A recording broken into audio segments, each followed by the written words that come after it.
In today's video we're going to be taking another look at the Huben GK1 and something that I think once done could actually improve it. Now Huben have made the Huben K1 rifle for a few years now, an absolutely smashing bit of kit. The accuracy, everything about it, the engineering is such a fantastic gun. Some people like rifles, some people like pistols. Some people want something a little bit different, maybe in the middle. So that's what today's video is all about, which is the Huben GK1 Carbine Edition. Over the last couple of months, I've been spending quite a bit of time trying to perfect it. I think I'm there or thereabouts, so I thought I'd share it with you today, and we'll show you what I've done. So I have seen a few people online that have already made some kits. A couple of people are building or making brackets that are coming off the handle in order to fit a rear stock. So I looked at what we had, what we got to work with, and what I came up with is a couple of people, and they've actually made me rear adapters. Now this one here is made out of metal, and this one here is 3D printed. I must admit, when I first heard the chap was making a 3D printed one, I was interested to see just how strong it would be, because of obviously metal on a rear stock that's going to be held on with a Picatinny fixing. Metal is obviously going to be, in my view, a lot stronger. But I will say this 3D printed one, it does look very, very well made, very good. So what I'm going to do, I haven't put them on yet, so I'm going to put this one on first, and we'll put on a fixed rear stock, and then I'll put the 3D printed one on, and we'll put a folding stock on, just to give you an idea of exactly how they both work.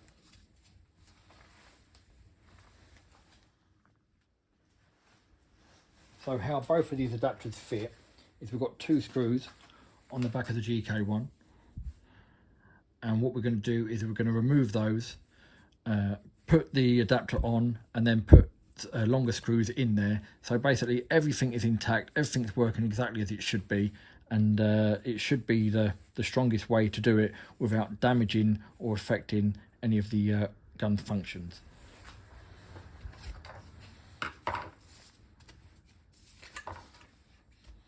So the first thing you have to do is the top sight screw has to be removed. If you don't remove this, it doesn't allow the top sight to move, and then it can actually grind on the screws and damage the thread. So that bit definitely does have to come off first.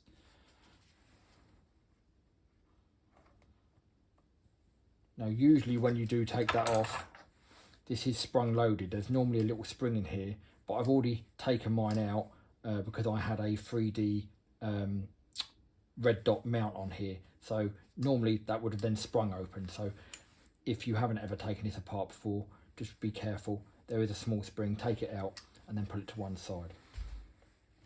So because this part is sprung loaded, what we have to do is, as we take the screws out, we then have to hold this piece in place.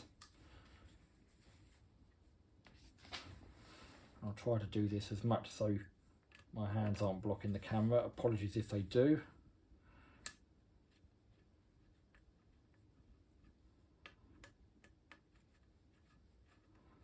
Also, I will say my gun is on safety. Make sure that your gun is on safety at all times when working on any gun. And in order to do this as well, you don't have to degas the gun.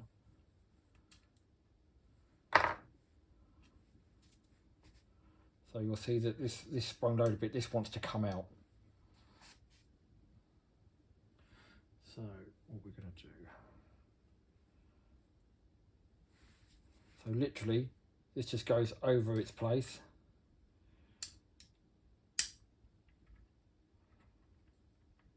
a bit awkward to I'm trying to do this without blocking the camera.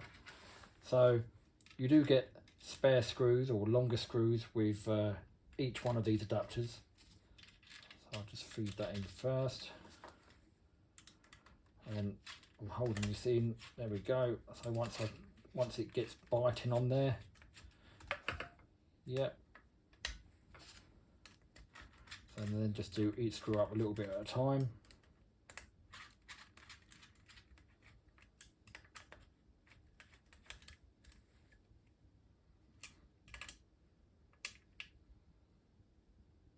There we go. there on, we can see that everything's all back to normal as it was. We then put the rear sight back down. Put that screw back in there.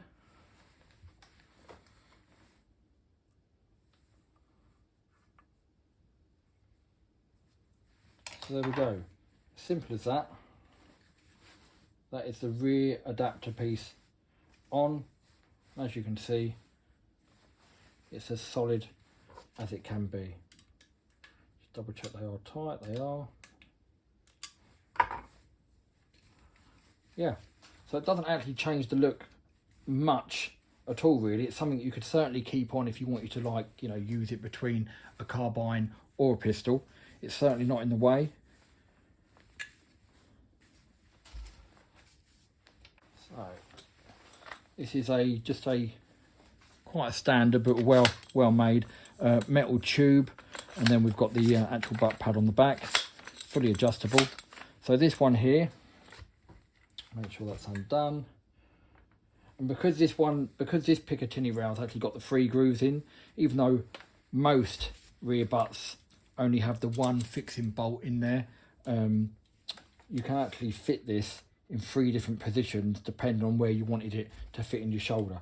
I'm going to fit it right in the middle one.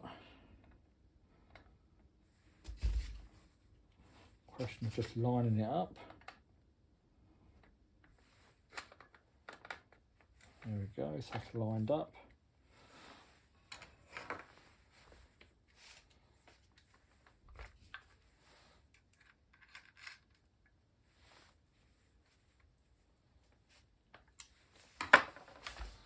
And there we go.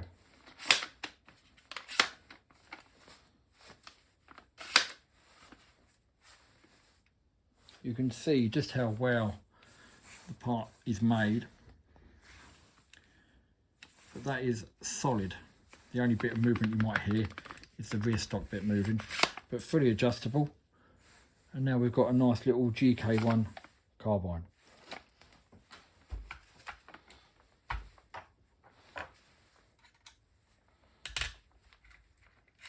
I suppose you could fit like a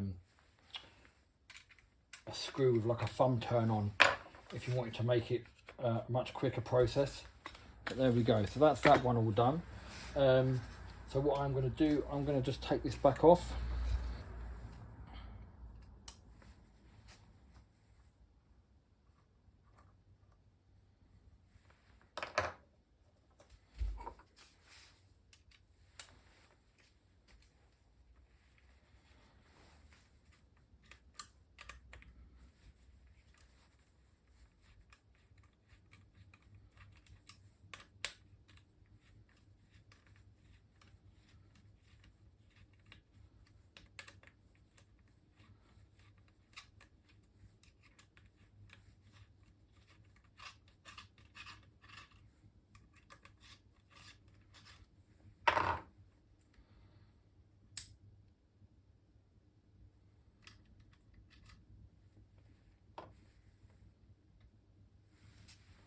Now on this one, it has actually got grooves as well, actually in the 3D print.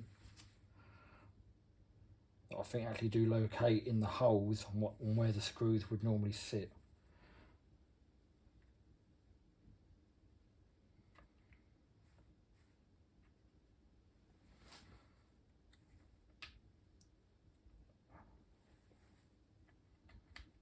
So there you go, so that's that in place. I'll just get the supplied screws I've got with this one.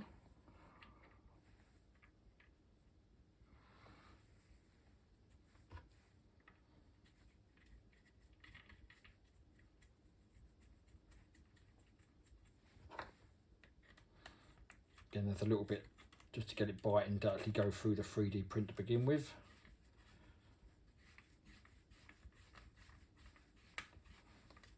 But once it starts biting, you'll feel it.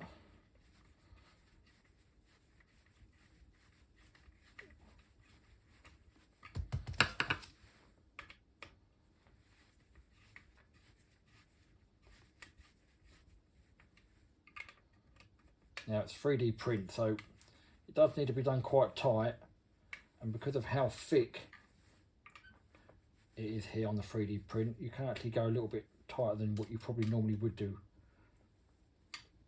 on a thinner 3D printed bracket.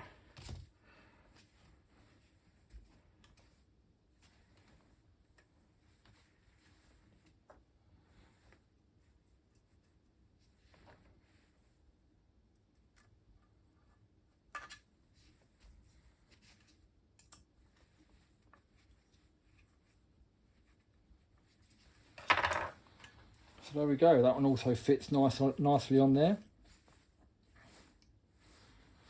Just double check they are tight enough.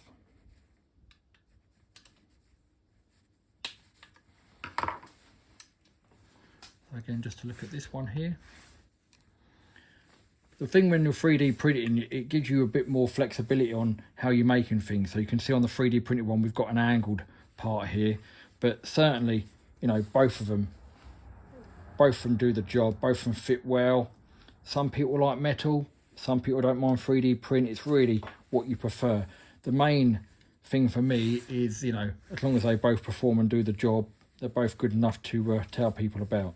So that's on there nice and solidly. Again, it doesn't look out of place to the gun, so you could leave it on there all the time.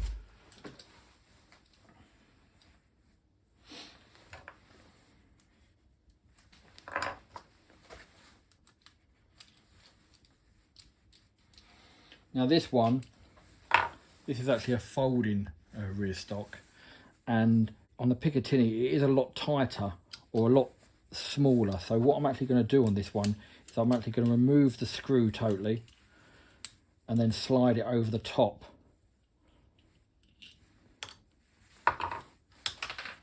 Slide it over the top of the Picatinny rail.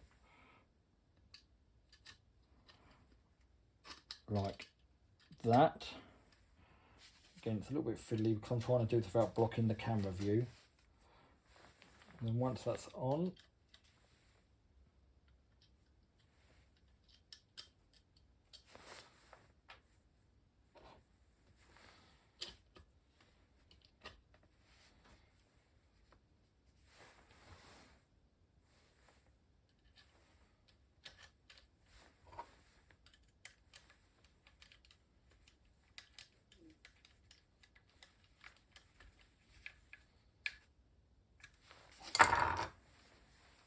so again we've got a nice solid feel here. I've got another rear butt stock to put on it here.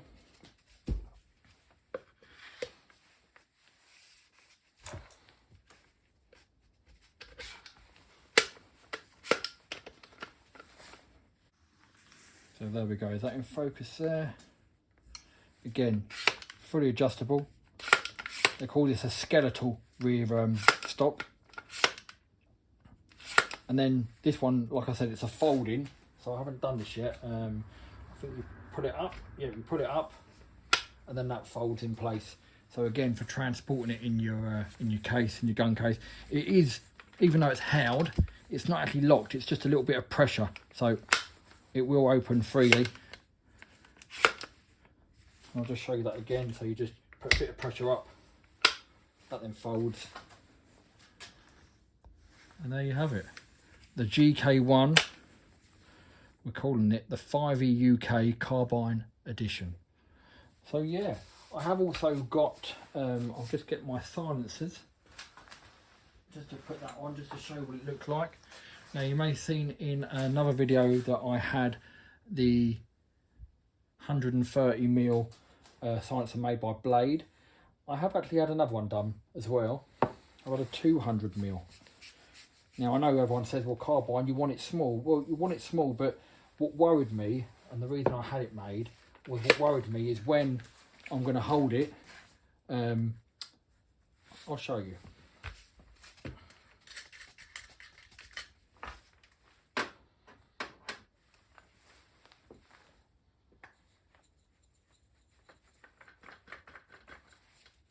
So there we go. The camera pick it all up there. So this is 130mm. So what worried me is when you actually hold it, before I had it all, you know, to hand, I was worried that my finger might slip over, and I don't want to shoot my finger off. So I reached out to Blade, Ian, his name is, blades, peace pipes, I believe he calls them. So I reached out to Ian, said I want something a little bit bigger. So we decided that the 200mm would be the one I'd go for. I have done a few sound testing on this, and I mean, I thought this one was quiet, but this one is now super quiet. So there we go. I don't know if it will pick it all up in the video. I mean, if you hold it up, let me just move the camera a little bit. If you compare it to a K1 rifle, with that fully extended, I actually have it there. So a little bit shorter, but certainly a lot lighter. So you've got all the lightness and compact size, and again, if you have a smaller silencer, it's a lot more compact than a K1. Plus this K1 hasn't even got a silencer on it at the moment. So yeah, so there we go. I mean, it won't be for everyone. It was certainly something I wanted to do, so I did it. And yeah, in my opinion, it is now the best of both worlds. You've got everything that Huben make, just as good as the rifle, in a smaller pistol carbine edition. So I hope you liked the video. If you did, there will be a few more coming with the Huben GK1. If you did like it, please do give it a thumbs up. Please do subscribe, it does help. And we'll see you in the next video.